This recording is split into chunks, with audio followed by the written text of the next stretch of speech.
Hello and welcome to Board Stupid. My name's Wayne. And I'm Matt. And do you know what's trending, Matt? Well, us. Us. Not really. If you're going to like and subscribe, maybe we're trends. We got to get that early. No, we're not talking about that. We're not talking about that. We're talking about board game industry trends. This is why we should rehearse these No, we shouldn't. things. It's way better. We're talking about board game industry trends, Matt. Yes, and the trends from the past, trends from the future, from the present, and trends coming to the future. Yeah, exactly. So we'll have a quick look at what has been the trends in the last few years. Yeah. So kind of like from 2000 and something like that. And then we're gonna look where we are now and examine those trends and what we think are gonna be the trend coming after that. Where do we think the industry is heading in the next 5 to 10 years? Yeah. Hit the subscribe button so we can be trendy. Can we be trending as discussed? If you subscribe, hit the bell and make us trend, that'd be wonderful. We'd love that. And then join us on a little journey into the future as we look at the past. Through the past. Yes. Into the future. Let's do it. Let's go. Rolling dice, feeling nice. Cardboard dreams and game schemes. Click subscribe, it's a vibe. Board Stupid's all we need. Board Stupid, game reviews for you and me. Board Stupid, here's what you should play and see.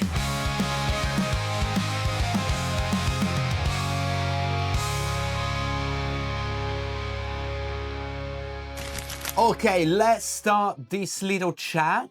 Yes. Wayne, run us through what the trends have been In board game industry. in the board game industry from where we're starting from. We're starting mainly from the 90s to the early 2000s. Yeah. And the reason we're starting there is because that was essentially the first boom of board game, modern board game. The Commercialization. commercialization of From the board gaming. Catan, etc. Yeah, all of that. people went from Rummy Cup and Cluedo and All like wargaming or like big to size games. Board games are more than Monopoly. Absolutely. So this was the rise of the German-style Eurogame, and there was loads of them, as you might imagine. You had Catan, you had Carcassonne, you got Puerto Rico, you've got all of those games, and there seems to be a new one every week. And some of those games are still persisted to this very day. Anything by the Knizias from Knizia from the 90s, from Wolfgang Kramer and Michael Kiesling, all those legendary German designers. Have made some fabulous games that's sticking around with us.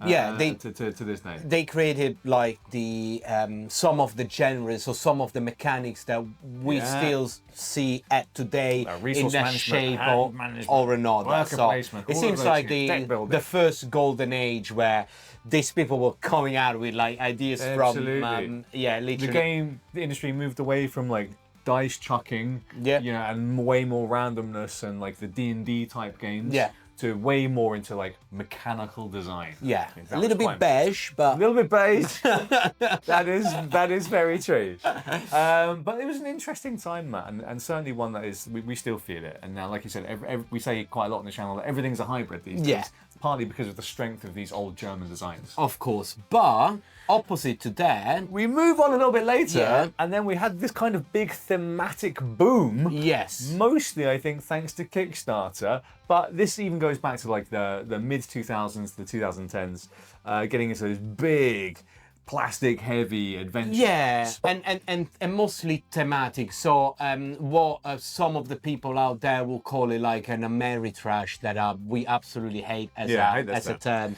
But the thematic game, stuff like Lords of the Waterdeep and stuff like that brought like theme into the genre, into that thing. So we started seeing like everything started having like a theme, everything started having some IP started getting taken from this or that thing. So that was the movement. Exactly. And then when Kickstarter came, sort of, post 2012, 2015, basically turbocharged that whole genre with zombie side. Everything went to, to 11. Yeah, Yes. Blood Rage, like all of those sorts of games start to come out where you get these crazy. It was like the more plastic, the better. The better. At that point. It seemed like it, like just miniatures. Yeah. And that's a lot upstairs. Yeah, right. Matt is still feeling the effects of this trend. I'm still waiting for it. It's very day. To be fair, I mean, I was very much a part of that, mate. I mean, that was like when I was, I've been in the hobby around 20 years, and I felt the full brunt of it. I was buying all those games. Of course, it was at a certain point that was just like every kid's dream. Yeah. Cool toys. Yeah, exactly. So there was With a cool the toyification of the board game industry, with away from cubes. Yeah, but with a lot of very good games as well. So we're talking something like the Blood Rage, or it's a drafting game. But it was looking beautiful. That was absolutely but that was the trend, and that sticked around till like a few years ago, it really did. Almost recently, but And that trend leads us to another one, which is I suppose still around to this day, which is just deluxe production. Yeah. So, and again, these games, although they were like, great with plastic, that is now moved to things like, double layer boards, or the beautiful mats, the neoprene mats and things like that. That's all metal coins, all of this sort of stuff. Yeah, it started being everything more beautiful, and then actually helped the industry creating more beautiful games, because it raised the bar and lowered the price for these level. things to produce, right? Yeah, because exactly. the more board games were created with these things, the cheaper it was to produce them, and then you see more metal games and more metal coins and games. And now today, if you're expecting your board for your game to be double layered, that is because of that. Before that was not a thing. It's not the case. Before that, it's not the case at all. It was a lot if you just had like a very flimsy piece of paper. Yeah. Absolutely. So this sort of premiumification, not a word, but was driven kind of by Kickstarter, which has actually fed through to just normal publishers having to raise their game, because people's expectation of what is good production has changed because of that trend. Yeah, absolutely. That was a good change. Yeah, I think so. I agree. Definitely a good trend. Very good trend.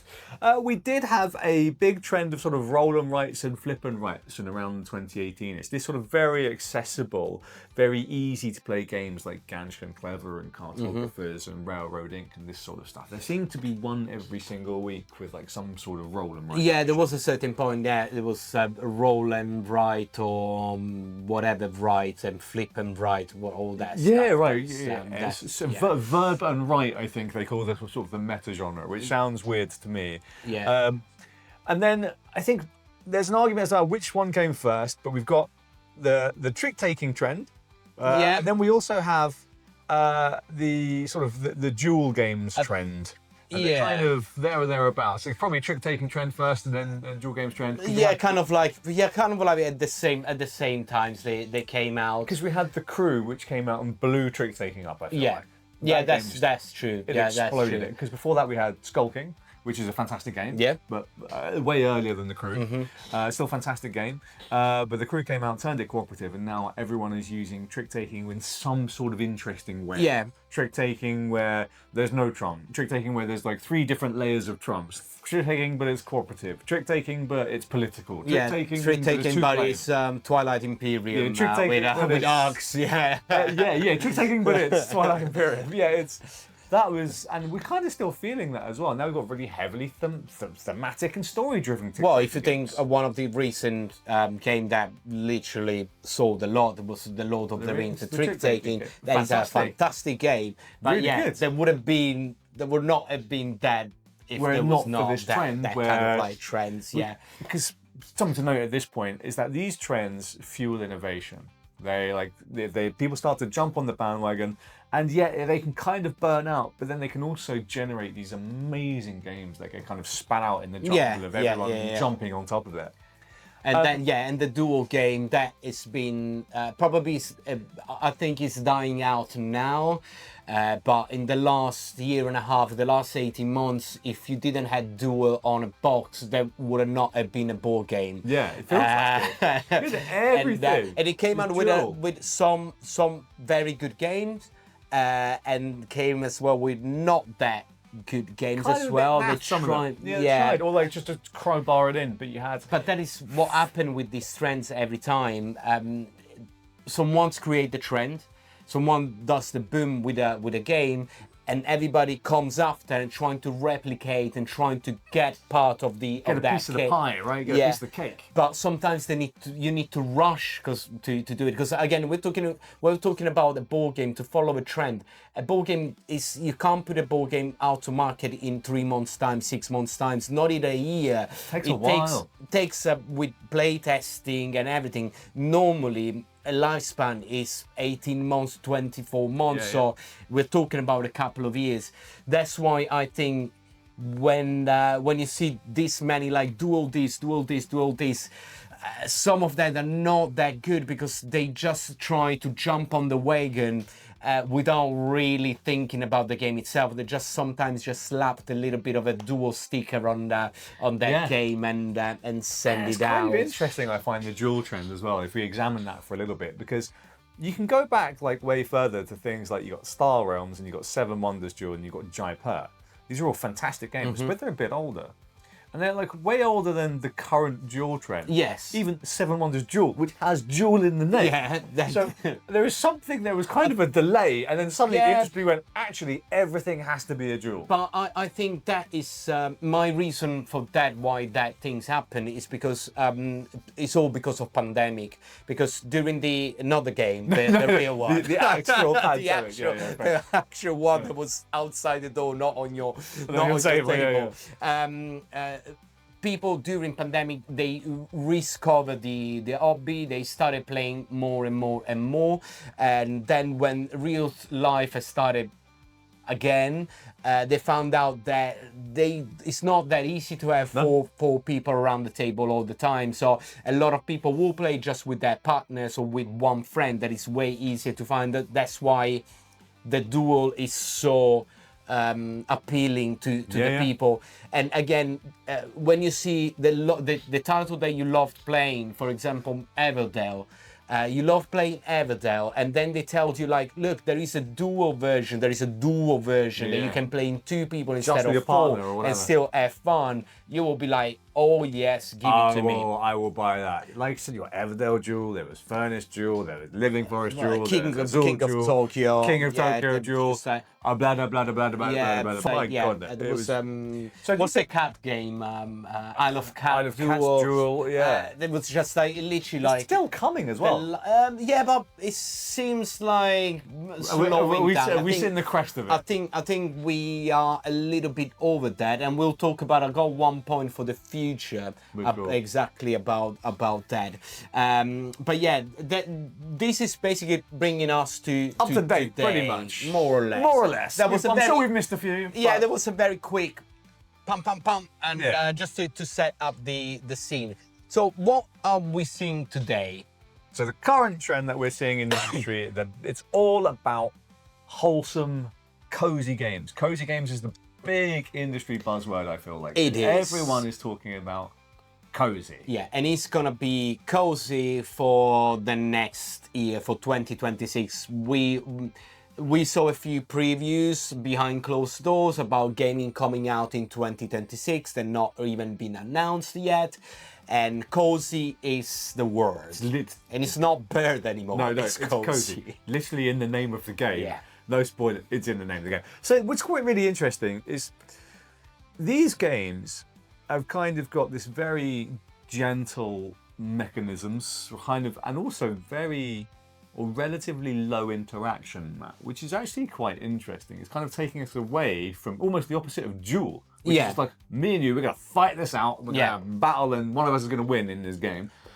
This is the opposite. I think that is what people need in their life. Now. That's why it's the cozy is the thing, because it's as you say, duel this, duel that. I'll kill you, you kill me. Yeah. I pillage your village. And, All of this. well, a lot of people felt like out of it, Yeah. which is most of the time. You don't want to play something like, oh, I'll kill you with this card. I'll kill it. Sometimes you just want to have a cup of tea, and enjoy a little bit of a blanket, and enjoy something that in the past would have been I don't know, patchwork, or quite right. or Azul if you don't play in Cutthroat. And there is a big market for that.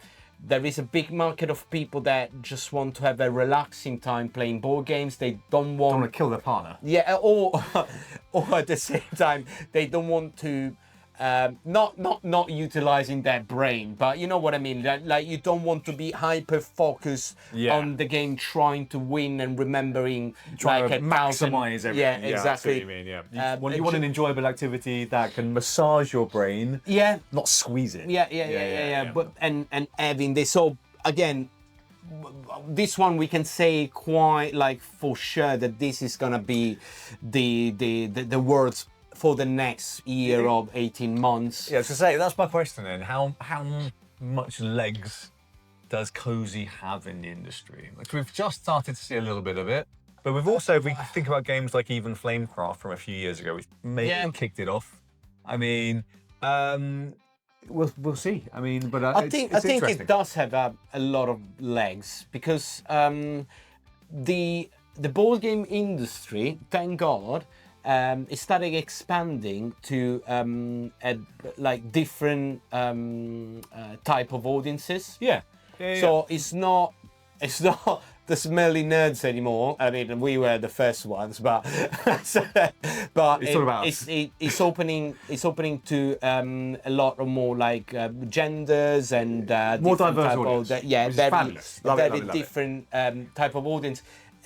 That's why before it was just like, again, kill, smash, destroy spaceships and knights, and now it's becoming like animals, and it's becoming nature. Nature is the other another big big trend actually to add to Cosy, but the two things goes together a lot of time, nature and Cosy, and this is just great. So that's why I think it's creating like a section of the industry that again is not just spaceships and fighting dragons, basically. That's true. I think they do go hand in hand. You said about nature themes. That probably exploded with the success of Cascadia in 2022. Yeah. Right? And I thought that kind of tracks. And that is a cozy game. It is cozy, and it kind of tracks. Like, so if you've got that lag of a couple of years, 2024, 2025, we're going to start to see the fruits of that trend really starting to come out.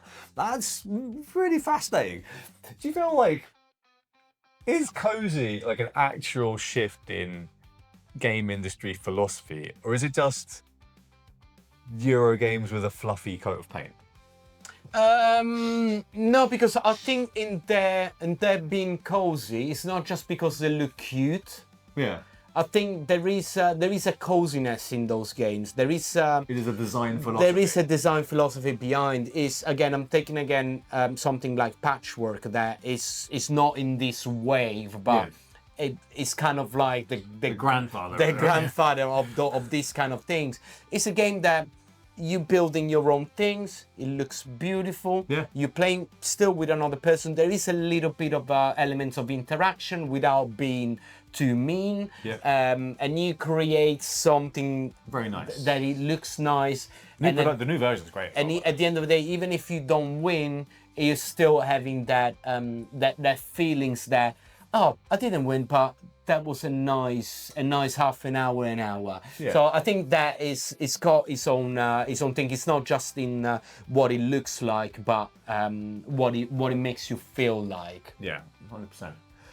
Matt, let's talk about a trend that sort of lived and died, I think, in a very short period. It's one that I skipped over during the little rush through history, and it was legacy game. Because I think they've changed form now. Yeah. This is, again, this going into current trends where you have this kind of resettable sort of, they're not really called campaigns in a campaign. They're like like an adventure or narrative games, or these kind of resettable kind of adventures, resettable campaigns. I got a note on my list exactly about that. So as you said, the big campaign games, including the big legacy and the big Kickstarter with 300 boxes games that at the time, looking at on the Kickstarter, were like, oh my God, this is gonna be amazing. But then you need to think about that. Every time that you would need to spend a lot of hours. You need to learn rules that normally are quite complex for those kind of games, and the commitments of days and months on just a single games with the same group, because it's not like getting in and out. Is something that it is shifting, and this is my first future prediction. Hold the thought. Hold the thought for the prediction. So, okay, Hold it just enough, for a second. fair Hold it. enough, fair enough. Let the people wait. It's okay. But I know you're so ready. I know it was a great segue. But I just want the thing I've got a note on the legacy games, which kind of started around 2011ish, right? You've got Risk Legacy, Pandemic Legacy, and all of these sorts of games. There is a disposability to that original, I think, legacy design, which we are, I think, thankfully, probably going away from, where that was, you play that game, you play 12 games of Pandemic, 18 games of Pandemic, and then you put that box probably in the bin. Because you don't get to see it again. And that's going to lead to one of my specific things, but we'll talk about that in a minute. But I just thought it was very interesting that legacy games kind of lived and died in like this 5-6 year period. Yeah. And then just sort of dropped off a cliff. Maybe a little bit There's longer. there's still a few. There's still a market you for had the that. Ticket to Ride Legacy a couple of years ago, and you had like Western Legends Legacy. But we'll see if they are full, proper legacy games where you tear stuff up, or if they're more like resettable games. Anyway, Matt, you were saying, let's talk about the first predictions. So let's move into the meat of the matter. Yeah. And the fun bit of this video, which is, what are we thinking when it comes to where the industry will go? Okay, so I got a few. Should we do one each? We'll do one each. Let's start or with something like that. So going straight back to these big campaigns or legacy games, we've seen a trend where they're still gonna be there, few of them, fewer and fewer. Okay. And I'm thinking that the game sizes in general, not in terms of like components or boxes, but the game sizes are gonna get shorter and smaller. Okay. This is because we are in a world where everybody lives on those 15 seconds on Instagram. Oh yeah, like Reels. The attention span, especially of the younger generation, is getting shorter and shorter and shorter, and getting people now, especially the younger generation, to sit down and let's play this game for 4 hours.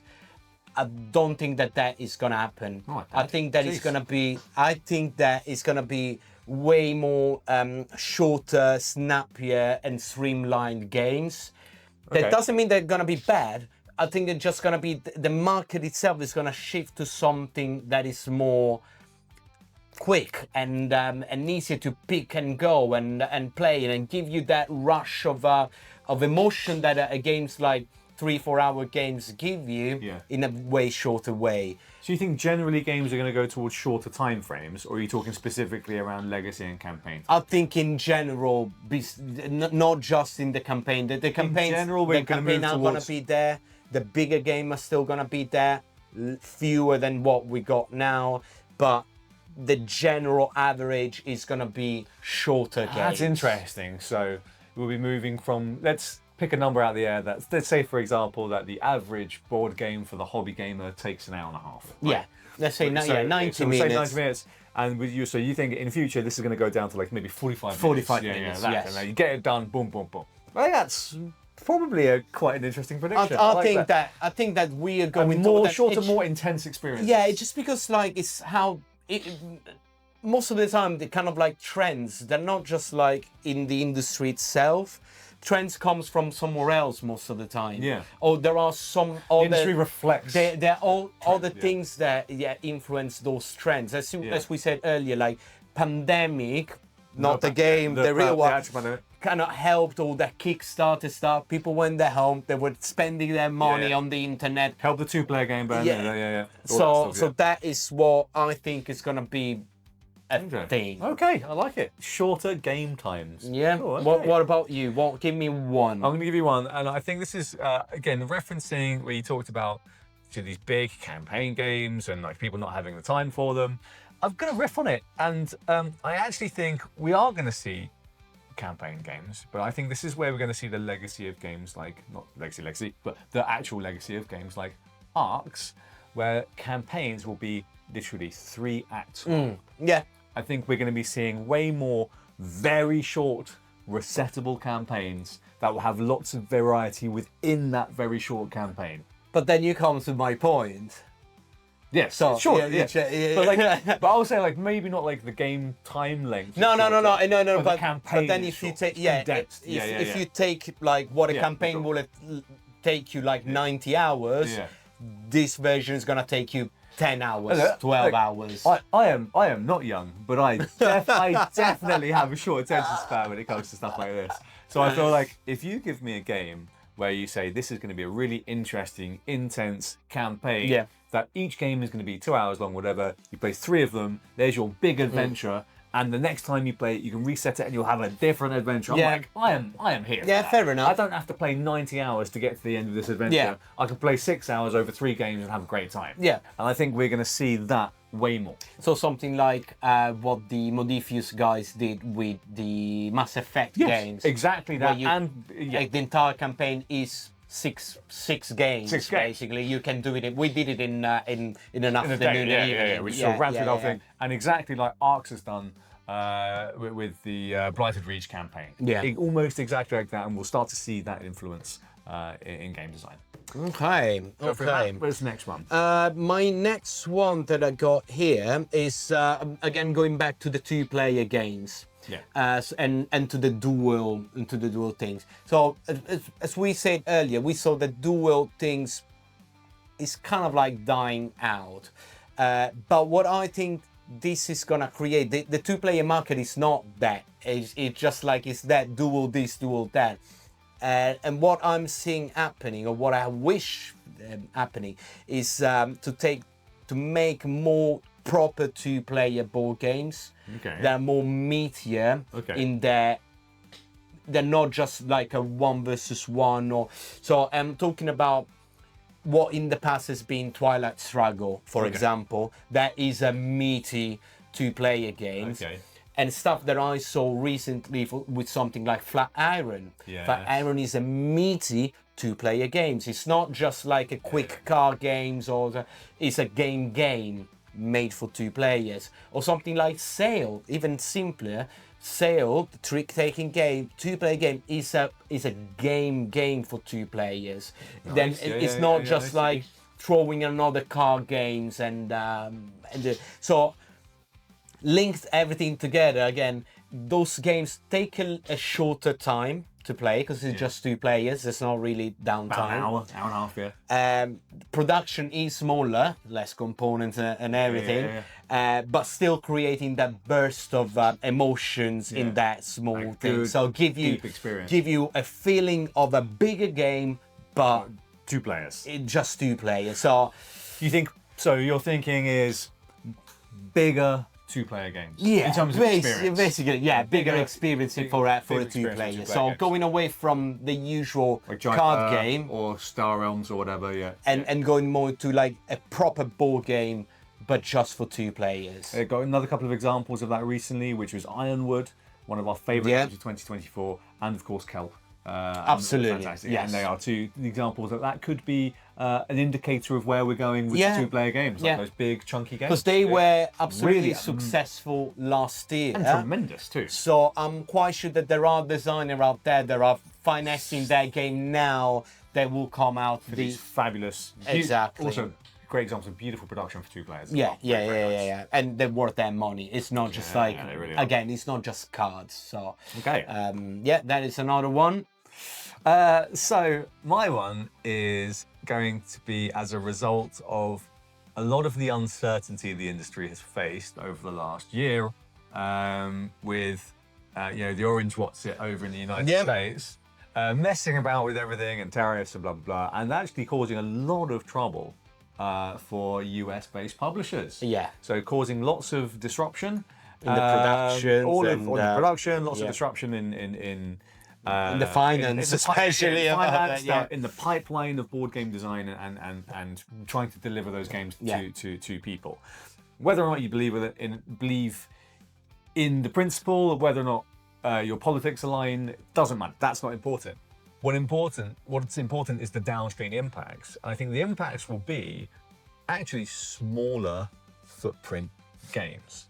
So I think there's going to be significantly less plastic, because plastic, like injection, all of that technology is typically in China. Yeah.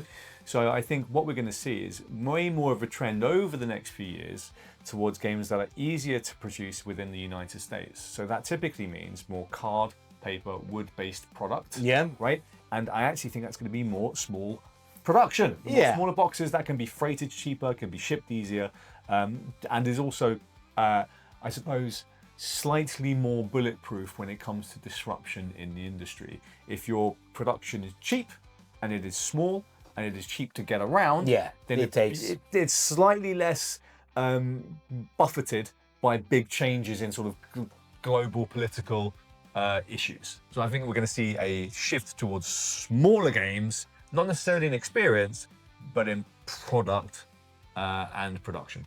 Yeah, I do agree 100%. And I think we're making a picture of exactly what this is going to be. Because so far we said more 2 players, there are more board games. Yeah, more interesting, deep.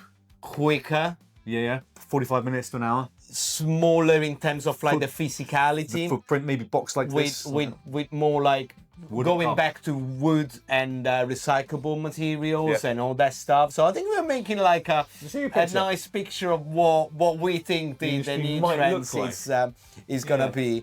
I've got a couple of more like that it seems a trend that is started very recently, and I think is gonna stay as well. That is the reimplementation, remastering of old games. It's where Knizia getting all his money. Yeah, but but if we think about something like Agricola, just getting to Agricola is getting like the browns of the browns. It's the brownest game. It's getting like a glow up from Awakened Realms, making it like a some mega edition. Yeah, it's like they did with Castles of Burgundy. Yeah, exactly. Like they're doing with Puerto Rico as well. Exactly. The other one is Puerto Rico, but then we've seen stuff like the Tikal Legend version. Oh god, it looks so good. Another production. Beast. The new Blood Rage. The new Colosseum. The Colosseum. The new Brass Pittsburgh that had just been announced. So, ooh, yeah. Are we losing a little bit of creativity, or okay, interesting. Are we pointing to nostalgia? That is what is gonna sell. The nostalgia reimplementation, you think? Big trend coming. Okay, interesting. I think the 90s, early 2000s nostalgia is gonna it's happening, kinda. People were gonna put money out of it because it's our age. We were, as we're getting into the hobby, teenager in the 90s, and we wanted all those toys. Yeah. Now we can afford them. We will pay the price for those toys that we loved at the time, and now we can have it even shinier. Okay, so you're thinking like classic games from the late 90s, early 2000s. Being re-implemented with fancy production. Yes. Okay. I think that is going to be more on the opposite of what we just said about this shorter snap. Yeah. That I think is more going to be like the average market. Yeah. But for that smaller connoisseur that they have buying power, that could be like a gold mine for and because we saw it just not on the games themselves. The other things that is recently started doing is for video games IP. Yeah. And they're taking stuff like the recent like Tekken or Street Fighter. They are taking those 90s IP. Yeah. And buy, like making it. Yeah. Because it's we saw like the Marvel stuff that is gone. Yeah, that is no one really cares anymore about the Marvel. So much IP. Marvel, it flooded the market. Yeah. Lord of the Ring has been the last couple of years. Kind of saturating the market as well. Yeah, but that is now because the IP went to different sellers that they sold their IPs around. So there is a reason why. So I think the next things is gonna be the 90s nostalgia. 90s nostalgia, okay. Both in the board game, games? like reimplementation, And also for themes. and getting IPs from that time. Okay, so more like Teenage Mutant Ninja Turtles, etc. Power Rangers, blah, blah. and there's been like There a also few been some, Power Rangers, but I think it's gonna more be of more of that. Yes. Okay. I want to see a Command and Conquer board game. Red There is actually on. Is there already? There is a Red Alert game on. Hello, Jimbo. There is a Red Alert game at the moment on Game Found that actually is not linked to Command and Conquer. It's a little bit. I'm not saying dodgy, but beware. It's not Command and Conquer. Beware. It's something that's called like Command and Conquer. Okay, interesting. My one I think we'll probably both agree with, and this will be relatively short and simple.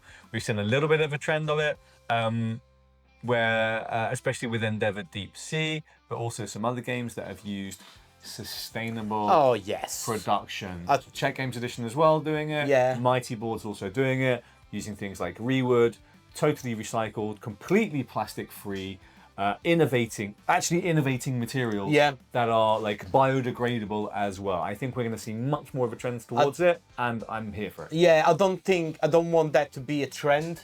Okay. I want that to be the thing. normality. The industry standard. I think that is where we're going. Yeah. Thank God there is less plastic produced. There is less plastic. We see every day a new game will have less plastic. Yeah, in it. exactly. Yeah. We want to see that change, and thankfully that change is happening. Yeah.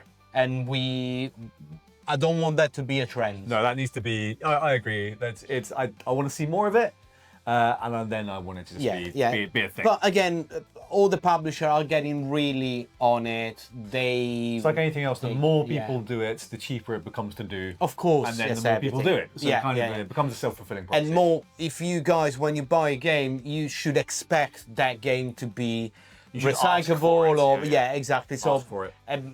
Again, this is one of those things that us as consumers can do.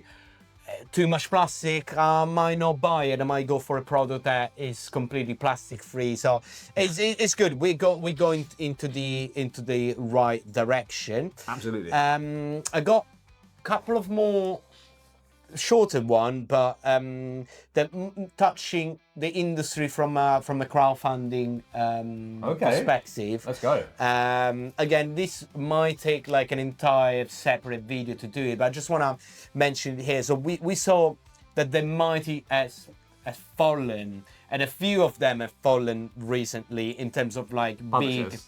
big publisher that were mostly based on the crowdfunded platforms. There is less crowdfunding money going on these days. Yeah. The golden age of the crowdfund is over. It's long gone. Yeah. I'm not sure if I'm happy or not about it, because there's been a lot of great games that came out of that. Tons, yeah. But it's unfortunately the finance side of the things kind of like exploited what I believe was a great things for the board gaming industry. Yeah, it was. Yeah. Because there's been those a few giants then just basically took over the space from everybody else. But the good things might be, or hopefully is, that we're gonna start going back to the roots, back to having more indie games showing up on the crowdfunding with platforms. more modest goals, with more modest production that you can easily make. With more realistic. Yeah, more realistic. Yeah, and to go back to what the crowdfunding platform are for, to get your idea, my idea of a board game or whatever else, and be like, guys, I had this idea. Do you like it? Do you wanna help me creating it? Yeah. Not being a pre-order platform, basically. Yeah, which is what it became, which is a kind of a shame. And it became a pre-order platform for, like you said, for these massive companies like Simon and others who flooded the whole platform with their giant games, and basically robbing Peter to pay Paul. Like, Yes, they were like, yes, well, I'll yeah. fund this game, which is going to pay for the last game. They're going to fund the next one, which is going to pay for this Let's one. call that. And then it's been basically caught up with them. Yes, That's what I yeah. feel like will happen, right? Yeah. That was not nice. No, But yeah, again, this is not. such a much more deeper conversation than maybe one day. I'm not sure if even we want to go down that route. Yeah, but we'll see. Is a lot. I got one more for you, Okay, I've got or you go with your one. I've got Go one that I want to talk about. Go. And then I've got a couple of like long shot hot takes. Okay. But the one that I'm going to talk about is basically I'm going to reference a video that we already did. Yep. Can you guess which video I'm going to reference, Matt? No. Okay, it's the one about AI. Oh, okay. I'm going to link that one here because it was a fantastic production that I think you should go and watch. Yep. Production, fantastic video I think that we did. It was a great discussion about AI in board game production, right? In board game artwork is what we're mostly focused on.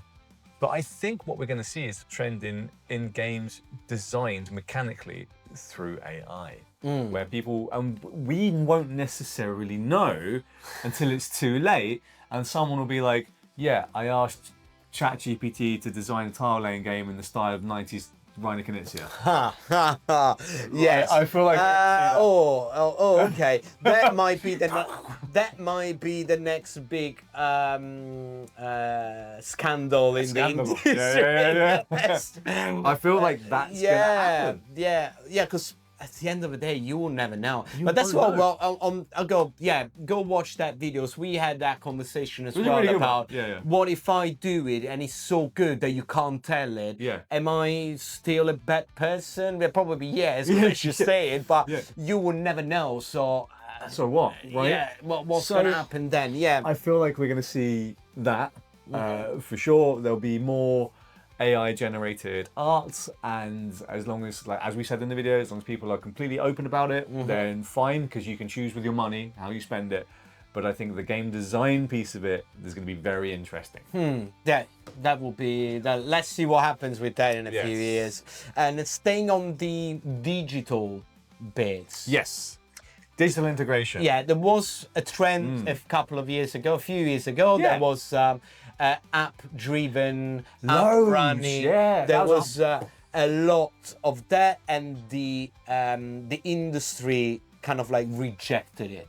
Yeah, pretty much. I feel like like at this point it's done. there's been less and less and less and less. So that's kind of like gone. Let's talk about some examples there, because I want to just riff on that point, because that was a trend that I missed in the history. But yeah, there was definitely a couple of year period where you had loads of games like Chronicles of Crime. Yeah. You had freelancers and the Crossroad, the new The Crossroad new game. Crossroad Everything system, was the new Descent was all like all run by the app. driven, mandatory apps. You can't play without the apps. Like, that's the kind of games. Well, even Mention of Madness. As well, going back a few years before, yeah. but yes, correct. Like this, there seemed to be quite a few of them released. But yeah, I feel like we've hit a turning point now. Yeah, I think that is over. I think the latest one that I got recently with an app is the Dark Quarter from Lucky Duck. Yeah. That is the latest one, and I can't see any more coming out with run by an app. I think that it's been rejected. However, what I think might happen in the future is to have apps that don't drive the games, but kind of like use as a companion. Okay. Kind of like, what was that rule? And he explains you the rule. Or keep tracking of the scores, like having a digital scoring pad. Or it could happen that like, what was this card do? Show it to the app, and the app tells you this card is using this and this way.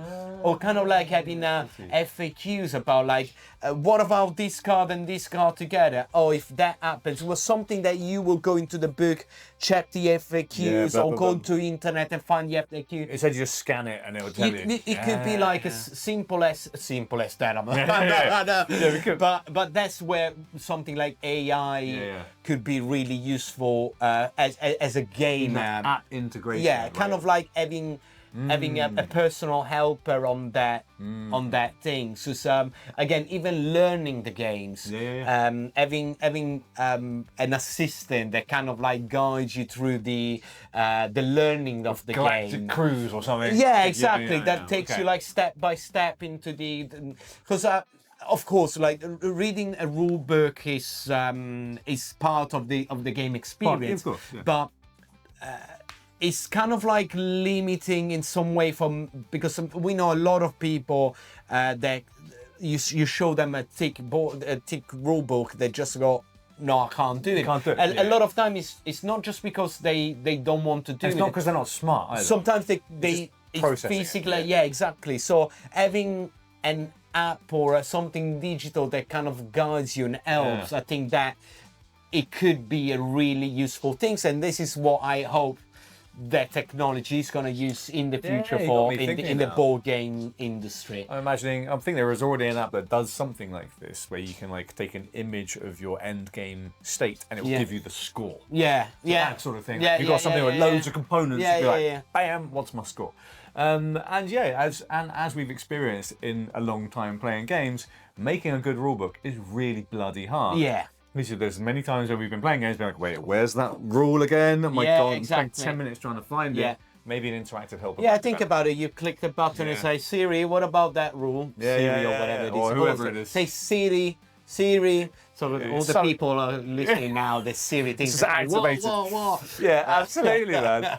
But yeah, I think that idea of the digital integration may well have been rejected. I don't know if it's been totally. I think there are games that are still going to come out with it, but it may be, like you said, in a less must-have it manner. Yeah. That is interesting. And the same, I suppose, when it comes to things like the AR, VR, hybrid type stuff, or like fully digital board games, like we've seen with some of those other principles, the duel system. There is always going to be a little bit of the techie side going. Someone is always going to go that way. Yeah. But what is a certain point seems to be like every game in the future will have an app.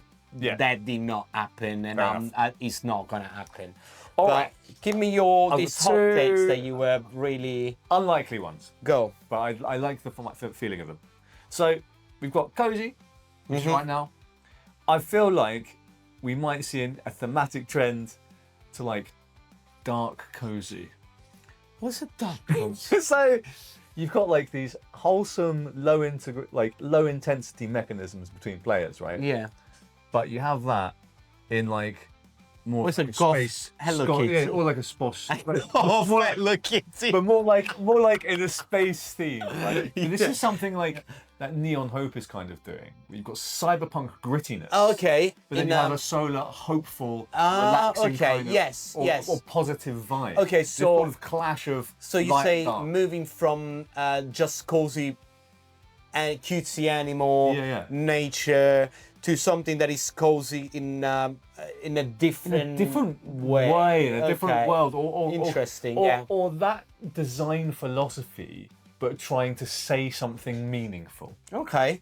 Right, where like Neon Hope is trying to do. Right, it's like it is a interesting world. Interesting. So I think maybe it's a long shot, but I feel like they're gonna take this design principle and maybe try and say something meaningful with it. Okay. Anyway, that was my first dodgy one. Okay, go for the second. My second dodgy one is taken from the video game industry, where I feel like some publisher is going to do like a subscription model for their board game. Wow. So like expansion. So Mr. Knizia, Dr. Knizia is gonna be like for £19 a month. Yes. Every month you can have get a new game. Get a new module for your board game. Or once every quarter, yeah, but that is difficult to do with the physicality of the game, unless it's like scenario based. I know, but I do know what you mean. Do you see what I mean? Because what we have right now is we have crowdfunding platforms where you can do like Klarna, pay monthly. That's true. Right? Yeah, you're paying monthly for these games, which are like massive games with tons of boxes with like 1 billion expansions. Yeah. I think the next logical step is pay us monthly and we'll release one of these expansions every quarter. Or something like that. Yeah, interesting Again, take. It's a long shot, but I feel like it's the next logical step from what we've already got. The paid monthly approach for these giant seeing games. the trends out there, since how the world is moving, because again, board game is just an industry within a bigger thing. So yeah, we went from Blockbuster to Netflix. Netflix has replaced the TV with a subscription model. Everything is some subscription these days. Like from if you imagine small box games that are easy to produce, like we talked about, eco components, they just. I mean, that would be a logistical nightmare. But I don't know, Netflix started as a DVD sending company. Yeah, that was true. Like I don't know, man. That was my long shot, interesting ones that I think. Like I don't know, mock me in the comments. Whatever. Yeah, that might be. But that's the thing. Yeah. Trends are super interesting. Anything else, Matt, you want to talk about? No, I got a couple of points about solo games. I think we're gonna see more and more real, true solo games. They're not just gonna be again the solitaire card game, or just like a tacked on experience at the end of a four-player game. I think that is gonna be that. Games that are born as a solo games, they're not a version of another games. Something that a little bit again more meatier than a simple card game. It's the logical extrapolation of your point about the two-player games getting deeper and better and chunkier. It's got to be the same. It's kind of like going that route. Again, we are not big solo gamers. No, not really. Whenever we play a solo game, we always trying to do a two-player co-op game. Or it's me trying to learn a game. Yeah, with a solo mode. Yeah, it's always like kind of like the experience. Now I'm talking about like if we have a solo game, we'll always prefer to play it together to see what we got. It's just like because we love the experience and the narrative and talk about it after. We play games together. Yeah. So that is that's I think you're right. I think more tactile, more utilizing the board game formats as a way to interact with, interact with in a way that only board games can do. As opposed to just playing a video game. I think there's lots of. We spoke to David from Meaty Boards about that, and he very firmly believes interviews on the Patreon page. Go check that out. He very, very firmly believes that design space has not been explored enough. Like about how we can interact with a board game in a different way than we can with a phone game or anything else. So, from a solo experience, fully agree. I think we'll see more. Yeah, 100%. That was our discussion on industry trends, and as we went through this discussion, Matt, we already found ones that I didn't even put in the brief history. And there are so many more little mini trends. It was very much a freestyle thing. Freestyle, exactly. We both got our notes and we were just chatting about it. It was literally a chat between us two and you guys. So I want to see like in the comment below, like what you're thinking about all the stuff that we said. Is all rubbish what we said? Is there any little wisdom in there? If you are from the future, tell us that we say rubbish or we were absolutely correct. You let us know. So let us know as well what you think the big industry trends are going to be in the next 5 to 10 years or even beyond. Give us your long even tomorrow. shot. What's the new thing that's going to come out tomorrow that we haven't discussed it? The industry is going to go to, because there are so many different directions that it could go. I think the industry today is giving us some clues, but how we're interpreting those clues might be very different to how you're interpreting those clues. And as always, please check out the rest of our videos, Matt. And you can also check out our Patreon. Yeah, Patreon page. Again, there is something that we're talking about similar to this in the Patreon with David from Mighty Board, the CEO of Mighty Board. So there's a lot of interesting conversation. Plus, you get to see all the videos before the general before they come out, and we have an exclusive video podcast on the Patreon as well. Exactly. But if you don't want to do that, you can subscribe. Hit the subscribe button. We love that as well. That's super nice. Super nice. Do that. And as always, check out the rest of our videos. It's a trend that we love. And we'll catch you again at the next one. Ciao. Game reviews for you and me.